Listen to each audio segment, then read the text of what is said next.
Pada tahun 1959, Ilham Durupanar, seorang kapten Angkatan Darat Turki, menerbangkan misi pengintaian udara untuk Kapten NATO. Kapten Durupanar ditugaskan untuk mengambil foto dari pesawatnya untuk mematakan daerah terpencil di dataran tinggi Turki. Beberapa tahun sebelumnya, di wilayah ini telah terjadi 3 gempa besar yang mengubah medan. Jadi, pemerintah ingin gambar diperbaharui.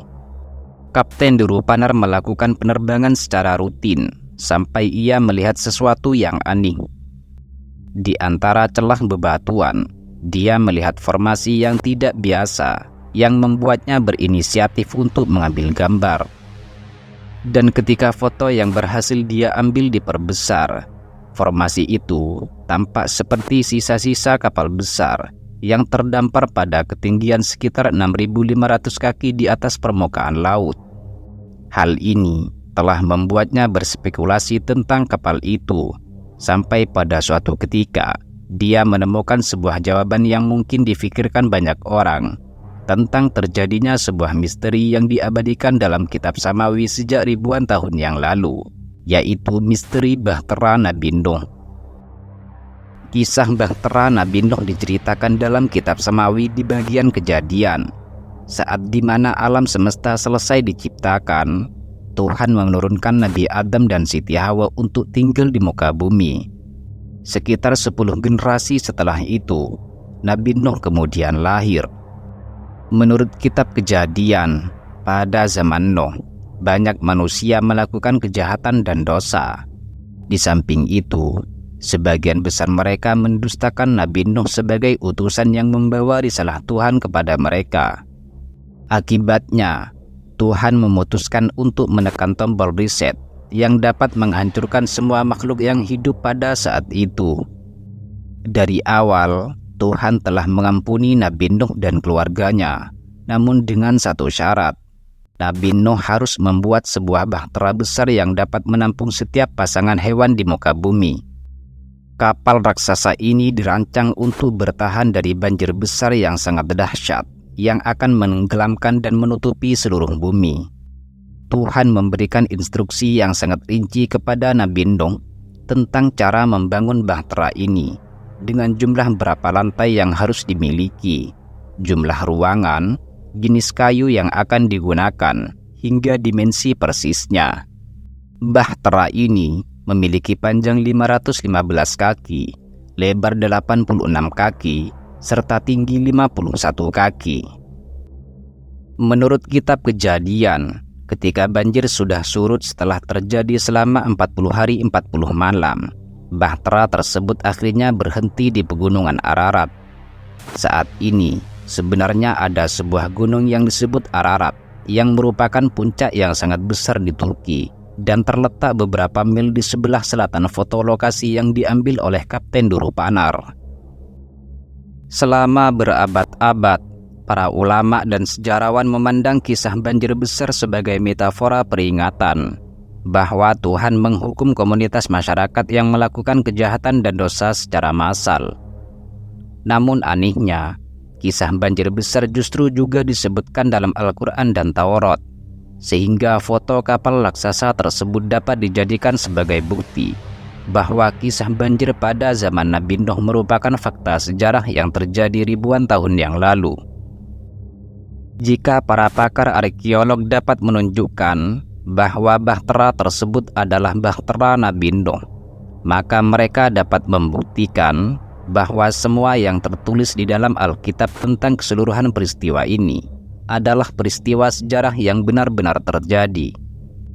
Selain perahu itu sendiri, para peneliti juga mencari bukti tentang terjadinya banjir raksasa. Sebab bencana alam skala besar seringkali meninggalkan jejak yang bisa bertahan ribuan tahun. Dan menariknya, sebuah penelitian menunjukkan bahwa banjir besar pernah terjadi di dekat tempat pengambilan foto Durupanar tersebut. Pada tahun 1997, tim ahli geologi, ahli geofisika, dan ahli kelautan yang dipimpin oleh beberapa orang Amerika, William Ryan dan Walter Pittman, menganalisa daerah di sekitar Laut Hitam dan mereka menemukan bukti berupa benih hitam banjir. Selain itu, mereka juga menemukan sisa-sisa hewan air tawar di dasar air asin Laut Hitam yang berasal dari sekitar 5 hingga 6.000 tahun sebelum Masehi. Mereka juga menemukan bukti terjadinya banjir saat itu melalui penelitian terhadap sampel tanah dan pengujian batuan dasar. Dulunya, Laut Hitam adalah sebuah danau air tawar, namun kemudian berubah dengan sangat cepat sehingga lahirlah sebuah teori bahwa sekitar 8.000 tahun yang lalu terdapat sebuah glester yang sangat besar. Glester tersebut kemudian runtuh dan menyebabkan gelombang besar di Laut Mediterania yang membanjiri seluruh wilayah di sekitarnya, serta wilayah yang saat ini dikenal dengan Laut Hitam. Banjir tersebut berdampak pada ribuan orang. Namun demikian, menurut penulis penelitian, dimungkinkan ada beberapa orang yang dapat melewati banjir tersebut dan terhindar dari kematian. Pada tahun 1985, pencarian terhadap bukti sejarah peristiwa Bahtera Nabi Nuh tiba-tiba berubah ketika sebuah lempengan tanah liat berusia 4.000 tahun ditemukan di loteng milik seorang veteran Angkatan Udara Inggris. Meski sulit diterjemah, beberapa orang meyakini bahwa lempengan tanah liat tersebut dapat memecahkan masalah dan memberikan jawaban atas apa yang mereka cari, yaitu tentang misteri terjadinya banjir besar yang disebutkan dalam Alkitab serta terdamparnya bahtera tersebut. Pada tahun 1980, seorang pria di Inggris bernama Leonard Simmons meninggal dunia. Sebagai perwira Angkatan Udara, dia memiliki kehidupan yang menarik dan sering bepergian mengelilingi dunia, terutama di sekitar cekungan Mediterania, sehingga beragam artefak berhasil dia kumpulkan yang kemudian dibawa ke Inggris. Setelah kematian Leonard Simmons, kumpulan beragam artefak tersebut menarik perhatian putranya yang bernama Douglas. Didorong oleh rasa keingintahuan yang sangat besar, Douglas mengambil salah satu artefak yang disimpan ayahnya dan dibawa ke Museum Inggris. Suatu hari pada tahun 1985, dia menemukan sebuah artefak berupa tablet tanah liat kecil dengan tinggi sekitar 4 inci. Menariknya, di bagian depan dan belakang tablet ini ditulis dengan paku yang merupakan tulisan Mesopotamia kuno.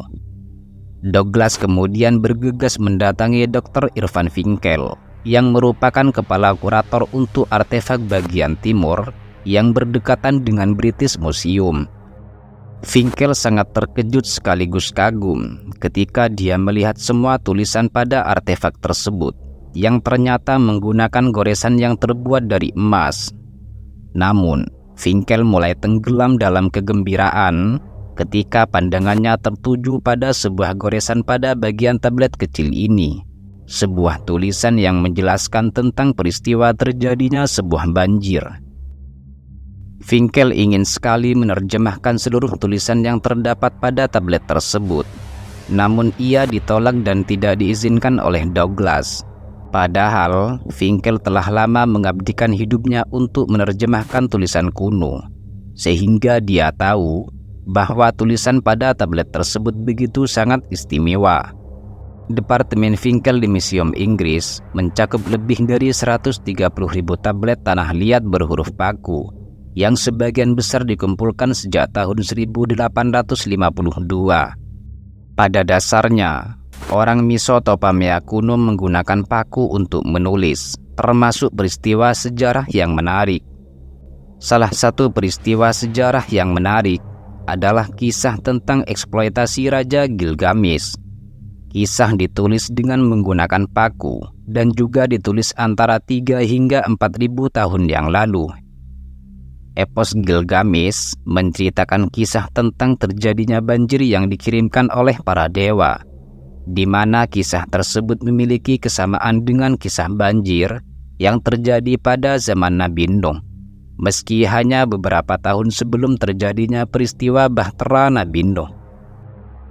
Selain epik Gilgamesh, Kisah banjir yang dialami oleh manusia abadi atau yang dikenal dengan Utnapitsum memiliki kesamaan dengan banjir pada masa Nabi Nuh, di mana ketika banjir mulai surut, perahu Utnapistem kemudian mendarat di sebuah gunung bernama Bubur Gunung, sehingga banyak para ulama mengatakan bahwa kisah bahtera Nabi Nuh adalah cerita yang harus diyakini oleh penganut agama Islam. Justru dengan banyaknya kisah peristiwa sejarah yang sama, meski dengan budaya dan varian cerita yang berbeda, keyakinan terhadap kisah terjadinya banjir pada zaman Nabi Nuh semakin tertanam kuat.